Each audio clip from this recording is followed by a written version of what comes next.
Reviews, the biggest news, the what's new, and the who's who. Welcome to the Daily Gamer Podcast with Joe Mango and James.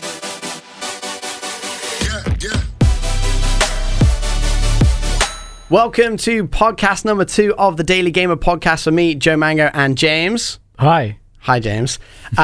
Today we are very lucky because we are joined by Haya. Haya, do you want to just tell us a little bit about yourself? Sure. First of all, thank you for having me. My name is Haya Al Qadi and I work at Galaxy Racer. I'm a gamer, but also I work in the esports industry, so it's a win-win. Nice. Yeah, it's not a bad place to work, is it?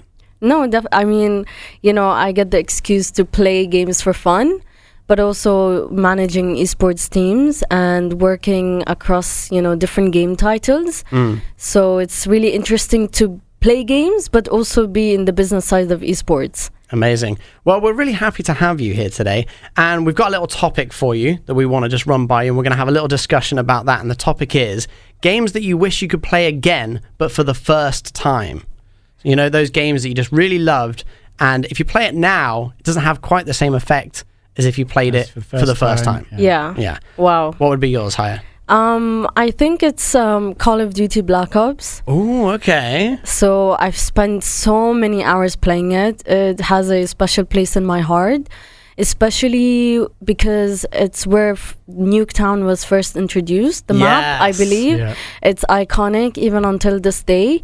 And that's where I fell in love with the zombies mode. And I still remember the map, which is Kino der Toten, and people who have played it will remember it. A lot of iconic moments and things in Call of Duty Black Ops. I don't know. I would love to play it again. I want them to bring it back, but... So, sorry, just Black Ops was the one after Modern Warfare 2? Yes. Right, yeah, because I remember I was playing with my friends a lot of Modern Warfare 2, and then when Black Ops came out, everyone just started playing the zombies mode, and I gotta be honest, I was a little bit young, and I was a bit scared about playing it initially. But then, you do it with your 3 other friends, and you're doing that zombies mode, and it was so addictive. It was so much fun. It's funny because then you'd always have one person dying, and you have to revive them, and you're surrounded by a million zombies, and you're like, really? Did you have to die now? or when you need to go for bathroom breaks, so you leave one. You leave they one were quite zombie. Long, weren't they? Oh yeah. You just keep going on, and you would leave one zombie crawling. Yeah, with no legs. Yeah. Amazing. Any more you got? I think Heavy Rain. So it's it's like a detective trying to find out the origami killer. He captured his son, if I remember right. Yeah. And so the beautiful thing about this game is the butterfly effect that was introduced in this game, where every decision you made would impact the ending. And that's the first game I've played that really I was introduced to that concept. I think it was mind-blowing. It was really, the mood was dark, and there was a noir, element. Graphically, it was very impressive. It was beautiful.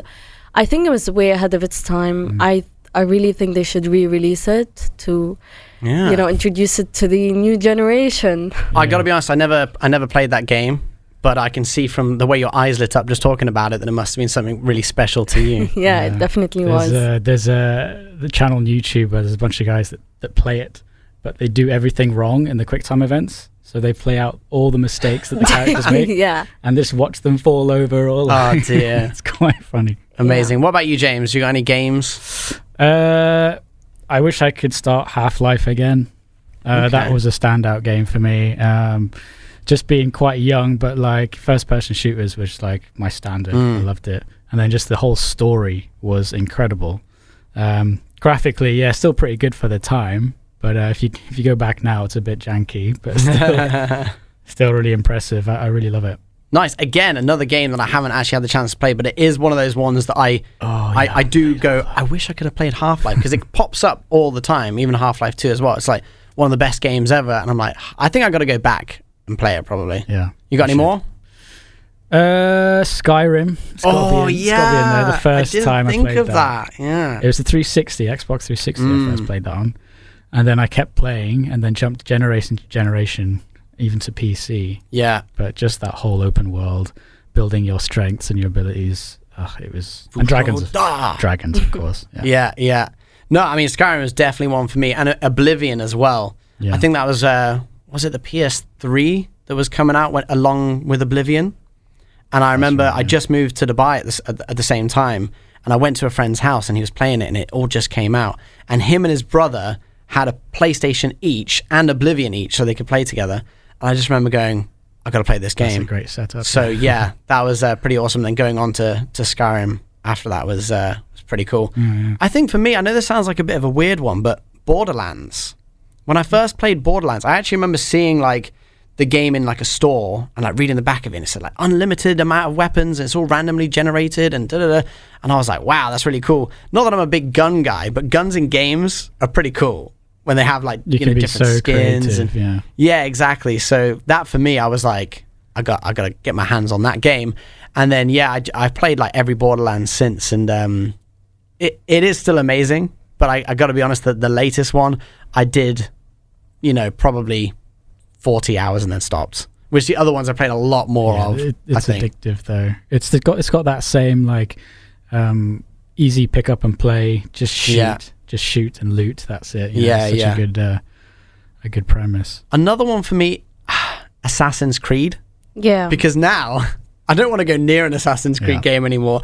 But back then when they first came out and it was like parkour and doing those crazy cool kills and jumping off those buildings, like that game for me, Assassin's Creed, I was like just so into it. It was amazing. But now I don't know if I can get back into it. Like Valhalla came out and I was like, it does look really good, but do I want to go back into it? Yeah, one thing about that series is the historical, well, inverted commas, historical accuracies of it. So they do kind of do the research. So it's sort of accurate in a way, but obviously for gaming reasons, it's not that accurate. But what they set as scenes is really interesting, and I enjoy that. No, that makes sense. You got any more, Haya? I think also maybe The Last of Us. Oh. Yeah, I actually cried at the ending.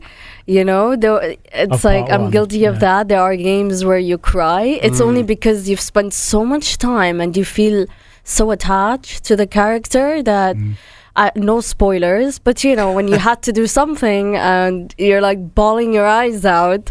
I think it's one of those games that it also like has a special place in my heart. I think James, you cried at that as well, didn't you? Yeah, that's what you told me. I'm a crier. Yeah. No, I don't want to admit it, but I actually haven't played Last of Us. Another one to your list.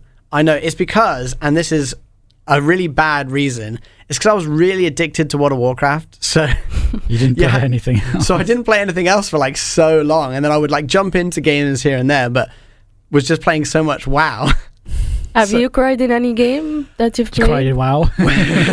In WoW, when I got some really good loot, maybe. I was trying to think about it when you said it, and I've definitely got emotional in games, that's for sure. But I don't know if I've quite cried. Yeah, maybe I'm playing the wrong games.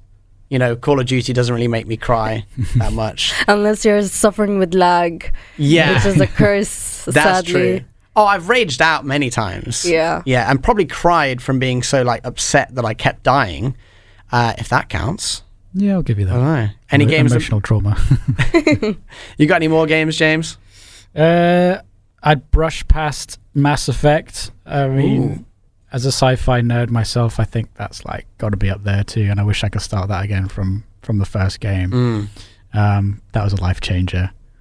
Just the freedom, the story was great too, and then it's just the epic sci-fi, the characters, the ship that you start off in.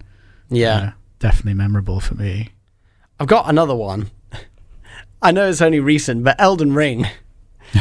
The first 20 hours for me, I just couldn't stop thinking about it. Maybe even 40 hours. Like as soon as I was away from my PC, I just wanted to jump back in and play it. And yeah, I can't relate. Now I can't turn it back on because I just kept dying when trying to do these harder bosses and stuff. Yeah. So at the start though, it's really magical and you're roaming around and it is a bit difficult to fight and you're a bit like, oh yeah, and you're learning it and you're getting good at it. And then you realize that it actually gets harder as you go along, and it kind of made me a bit more like, oh, I don't want to play it anymore. But those initial 40 hours, I was like, this is the best game ever. Yeah, you can do the 40 hours again. Yeah, exactly. To be honest, I did. I started a new character. I went in, I was playing it as like, because you have different setups. You can be like, melee champ or mage or whatever. So I started with like a melee champ that had some kind of holy spells. And then I moved on and started again and decided to be a mage. And again, it did actually make me really happy again, starting from the start. Knowing a little bit more than I did. But you said you played it as well. I did. I haven't played the Souls game before, so I've gotten a lot of comments like, you're going to be very discouraged and don't, please give it a chance. Yeah. I'm like, okay, sure. I didn't think it was going to be this bad. I just finished playing Horizon, so we went from like colorful, beautiful graphics to, mystical, dark and creepy characters. I couldn't get it. I had to play my game so my friend could guide me because I was in shambles. Yeah. It is one of those things. You have to have lightning quick reflexes. You have to be like looking at every possible angle every time you're playing it. So committed, and you got to learn the enemies inside exactly out. And I got to be honest, I did really enjoy that side of things, but it is so time consuming. So that, not that it put me off, but I definitely don't have enough time right now to be able to just keep putting hours and hours and hours into it, which I wish I could. But yeah, you're right. It is pretty, I think I did a review on it and I called it punishingly difficult, but also very fun. Any more, guys? I think this is a horror game though. Okay. It's called Outlast. I don't know if you've heard about it. Yeah, I remember that. So yeah, you're stuck in a mental ward. I think it's one of the scariest game I've ever played. I would play it again because I want to play it at this, at my current state where I wouldn't be as scared and closing my eyes half the time and giving the controller to my friend to finish. The storyline is amazing. It's horrifying too. But for a horror game, I think they've nailed it. It sends chills to your bones, to be honest. Yeah, I was thinking about it as well. Yeah, so imagine VR too. If they did it in VR, I don't think I could do it. I don't think if you paid $1 million, I wouldn't do it, to be honest. So I've never played horror games because I can't watch horror movies. It's just not for me. But I did do a video a couple years ago, and they made me put a VR headset on, and then they put The Exorcist in VR, and I was crying. And then they kept were they trying to hurt you or what? No, they kept coming over and like hitting me and stuff, and I was like, ah! Oh, worse. And then like, you'd be walking down a corridor, you hear a noise, right? So you like turn around because you hear that noise, and then when you turn back, there's something right in front of your face, and then it makes an even louder noise, and you're just like, oh my god!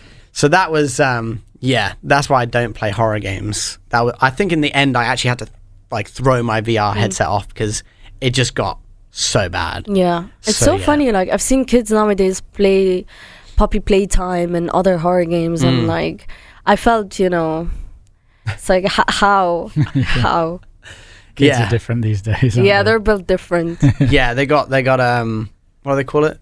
Steels of nail? Nails of steel. Nails of what? Is that it? What's the phrase? Balls of steel? No, no, I think it's nails of steel. Like they're rock hard.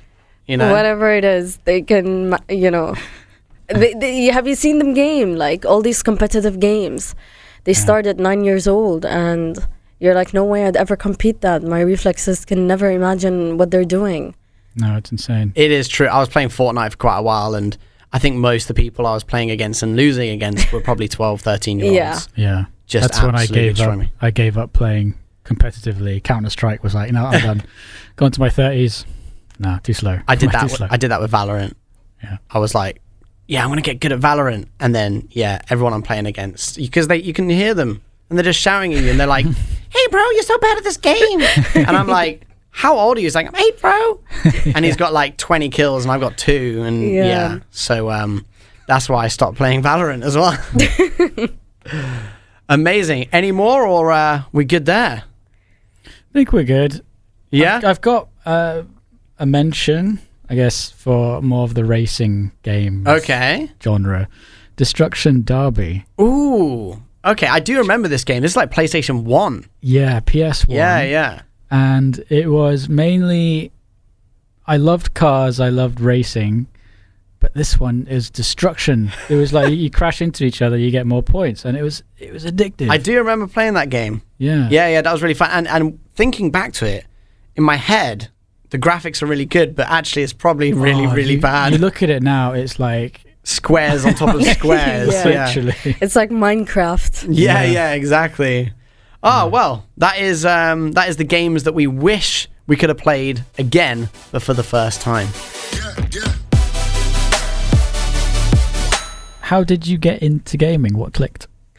I think because my parents bought us a PlayStation 1. Nice. And That'll do it. my brother used to play a lot, and obviously me being nosy, I wanted to play too. And I think playing video games is just another form of entertainment when you're at home, and I got hooked ever since then. Amazing. That is the way. I think mine was PlayStation 1 as well, to be honest. So let's talk women in gaming. Obviously, it's grown quite rapidly in this region especially, right? Yeah, big time. So, I credit it to the organizations that are starting to put more effort into empowering female gamers and creating a lot of tournaments and leagues. And, surprisingly, or actually it's a fact, so Galaxy Racer started right here in Dubai with the first all-female League of Legends team. Wow, that's so cool. And why did we do that? Because we saw a huge gap in the market. We look at the statistics, and there are a lot of female gamers, maybe around 30% at that time. And they have a higher propensity to spend. They enjoy gaming. They spend on in-app purchases. So they decided, okay, there is clearly a huge opportunity, even for brands, to come in and utilize it as another form of, promotion. And so that's how it started. We started with the all-female League of Legends team, and then we built more teams from there on. And a lot of other organizations are starting to do the same. They're, creating dedicated tournaments like Girl Gamer, which happened in Dubai in 2019. I did see that, yeah. Yeah. So, it's growing really fast. Today, it's almost a 50-50 split, thanks to the, mobile gaming, with a lot of games being added almost every month. Yeah. The barrier, per se, was very limited. You just needed your phone. You download the game on the App Store or Android or Google Play or whatever. And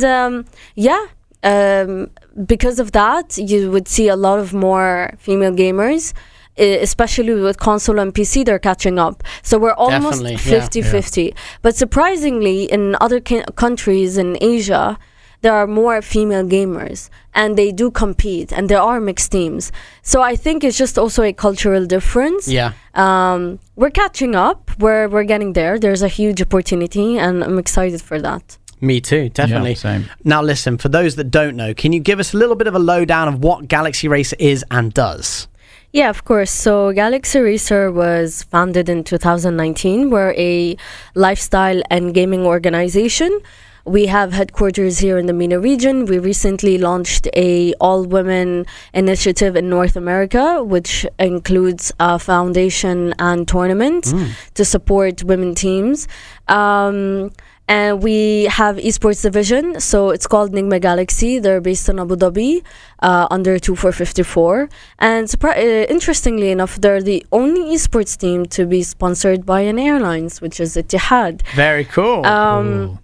And we have a content creator division.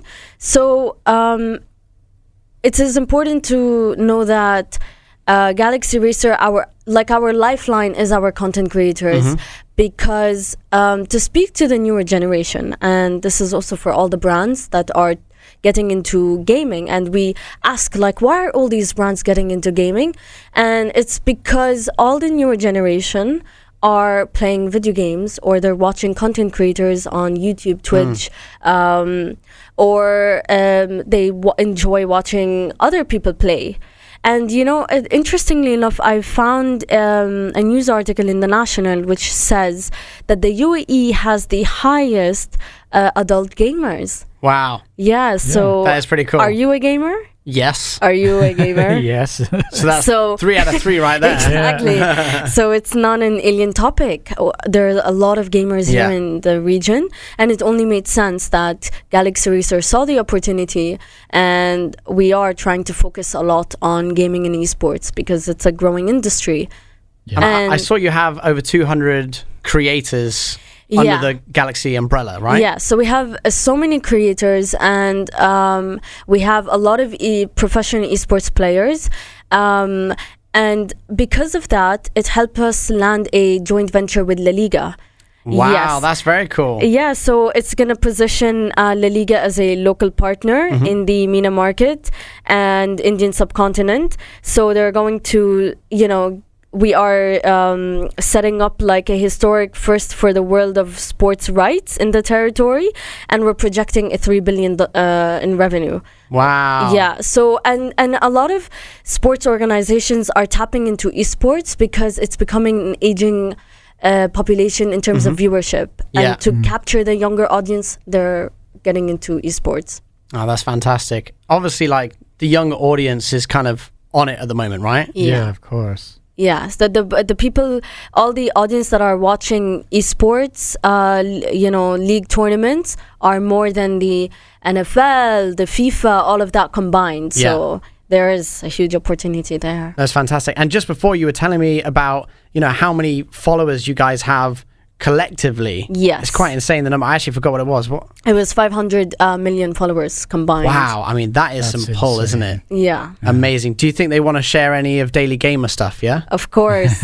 Yes. Fantastic. We've got almost 1,000 followers now, so as long as they can help us get up to the 1,000, that's just 20 of your we'll take 20 of your 500 million. Got it. Amazing. Hi, that's all we've got time for today, I'm afraid, but thank you so much. You've been amazing, and we'll definitely get you back on the show again. Thank you so much for having me. It's been a pleasure.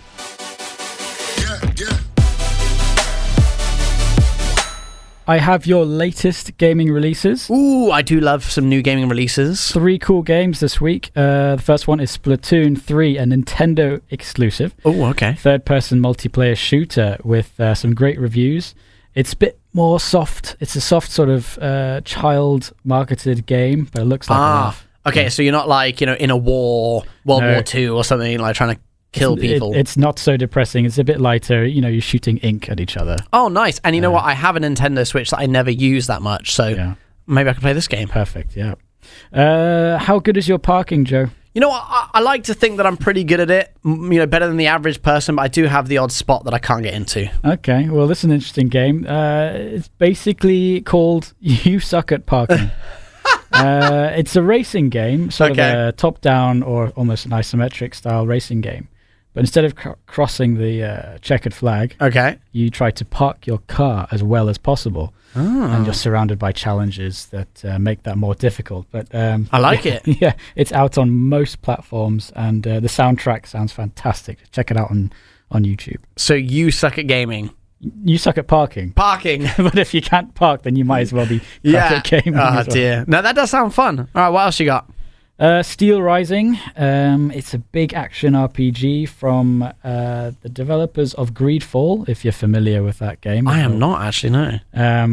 But yeah, it's got a great theme. It's sort of set in a fictional French Revolution. Ooh. You play an automaton. Like a robot? Yeah, and then you fight other automatons. No way! Okay. That's always going to be fun. Robots fighting robots, isn't it? Yeah, that's got a great art direction, so it's worth checking out, I think. You know what, James? I do love a good art direction. And I know you do as well. Yeah, as a creative, I'm guilty. Yeah, you're like, I love this game. And you haven't even played it yet, but you just looked at the art. Yeah. One screenshot, I'll take it. Amazing. Well, thank you so much for your new gaming releases, James. You're welcome. I've got your gaming news, James. Great. This is the biggest stuff of the week. Number 1, The Legend of Zelda Tears of the Kingdom. Oh, finally. All right, this looks really, really, really cool. Yeah. Obviously, it won Game of the Year for the last one, Breath of the Wild, back in 2017. Something like that, yeah. So it's been like 5 years. The trailer is actually out on our website. You can go check it, daily-gamer.net. We've got a little news story about that, all the details, and the trailer. Yeah, that's incredible. Next up, The Last of Us Part 1, which came out, like a couple of weeks ago. Now, someone's found a little Easter egg. Yeah. It's The Office from The Office. The TV show, The Office. TV show, The Office. So obviously The Last of Us being the zombie apocalyptic game, which is fantastic. Yeah, and Jim and Pam will probably be zombies by now. You can imagine. Oh, yeah, I didn't actually think about that when I saw it. We have posted the video on our Instagram as well, Daily Gamer Official, so you can check that out. And it is quite cool. It's pretty much a replica of The Office from the US Office. Yeah. For like, of the room. Yeah, the office itself. It does look pretty cool. Yeah. Also, more local gaming news. Abu Dhabi to host the first Games for Change Summit in the MENA region. Cool. They're aiming to connect 300 figures from Abu Dhabi's gaming industry with international experts to discuss best practices and innovations in gaming, which is pretty cool. Basically, what they want to do is to sit down and see how we can make the gaming in this region, and Abu Dhabi especially, grow as fast as we want it to grow. Yeah. It's going to be happening in October 11th, and it's a 2-day event. So yeah, make sure you check that out. And finally, I've got some news from Finland. Okay. Finland is always good for news. They've done a study in Finland that is about our brains, and apparently if two people are playing a game together, their brains sync up. Oh, really? It sounds pretty cool. Kind of makes sense. You know, have you ever watched Top Gear? They did this thing where they got double deckers of cars, and they got one person at the top of the car to do the steering, and the person on the bottom car to work the pedals, right? And they basically done this same sort of thing, but in a game, right, for people. And it turns out that their brains actually have the same wavelength, and it actually starts to link up and synchronize whilst they're trying to figure out this game together, which I think is pretty cool. That's incredible. I like that. So all those years you spent playing games with your friends, you're actually syncing up. Yeah, for that small amount of time, you were synced together in the virtual world. Yeah, I like it. That is your gaming news, James. Great, thanks. If you want to check us out on all our socials, you can. Daily Gamer Official on Instagram. And we also have a website, daily-gamer.net. Yes, we do. Get in touch with us. Let us know your thoughts on gaming. If there's any topics you want us to talk about, maybe there's a new game coming out that you're really excited for, let us know on there. Easy as that. Some interesting tech news. Okay. A small company called Ampere have produced an adjustable tinted lenses sunglasses. Okay, wait. So Ampere have created a pair of glasses. A pair of tinted lenses. Adjustable tinted lenses. Okay. App-controlled electrochromatic lenses, to be specific. Wait, so the level of tint can be adjusted via an app on your phone? Via an app or what looks like a button on the side of the sunglasses. That's really cool. Yeah. Because I know that they've got I don't wear glasses, but I know they've got glasses that do kind of change depending on the sun and if you go indoors. But it would be quite cool to be able to do that on your phone.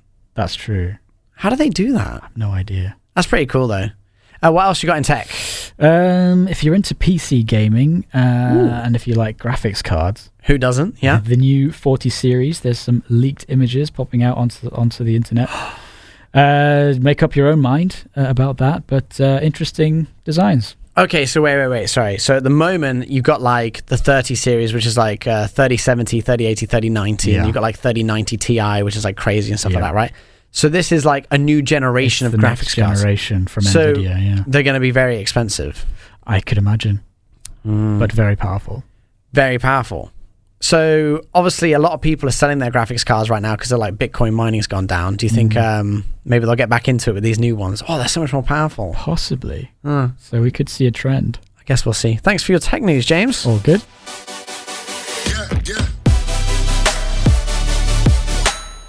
I have got your top 5 simulator games. Oh, fantastic. All right. I don't know how, versed you are with simulator games, but I think they're pretty cool. Yeah. In at number 5, I've got your farming simulator. Nice. All right, it's exactly what you think. You can buy fields, upgrade equipment, and enjoy your day-to-day routine among the green hills. You're basically just a farmer.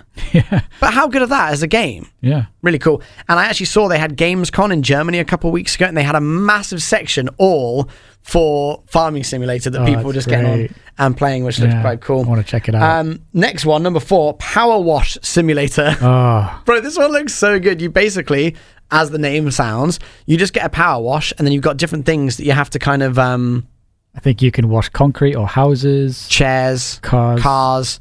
Anything you want, pretty much. And I mean, it looks awesome. Yeah. I'm definitely keen for to try this one out. To make anything fun. Yeah, exactly. And apparently it's quite therapeutic. Number 3, I got Euro Truck Simulator. So you're literally just a truck driver driving around Europe. Yep. I mean, there's not much more to say about that. Yeah. But it does look quite good and quite serene, and you just have to go on long drives. I think they have fully licensed trucks as well. Yeah. Truck models. Yeah. It's pretty cool. Yeah. Number 2, Planet Coaster. So this is actually kind of like a throwback to Roller Coaster Tycoon. Yeah. It's actually the same people who made Roller Coaster Tycoon back in 2004. Oh, cool. Same developer, but with Planet Coaster, so you basically just run a theme park, which is cool. And number 1 has to be Microsoft Flight Simulator. Ooh, yes. It is one of the best games. Came out only like a couple of years ago, 2018. Yeah, the latest edition of it is... the latest edition. It's incredibly accurate. You can play it if you have got a crazy setup. You can play it in like 4K with like high res everything. It looks amazing, like the best graphics you can ever see on something. Yeah, and you can fly through live weather conditions. Yeah, because it uses Google Maps and stuff, doesn't it? So you can actually like fly over your house. Like you can fly over the whole world, like anywhere you want. Yep. It's pretty cool. So yeah, there you go. There is your top 5. But I also have 2, just really quick. Thief Simulator, as a little honorable mention, and PC Builder Simulator, which I thought you might enjoy that one. I actually haven't played it, but I will now. Amazing. That is your top 5. Thanks, Joe. Yeah. Thanks so much for hanging out with us with Everything Gaming right here at Daily Gamer. But make sure you do follow us on all of our socials. Follow us on the socials as Daily Gamer Official and our website, daily-gamer.net. Yeah, we do loads of gaming reviews, news, like pretty much anything that we find interesting or funny in gaming. So yeah, make sure you check it out. And we'll see you next time.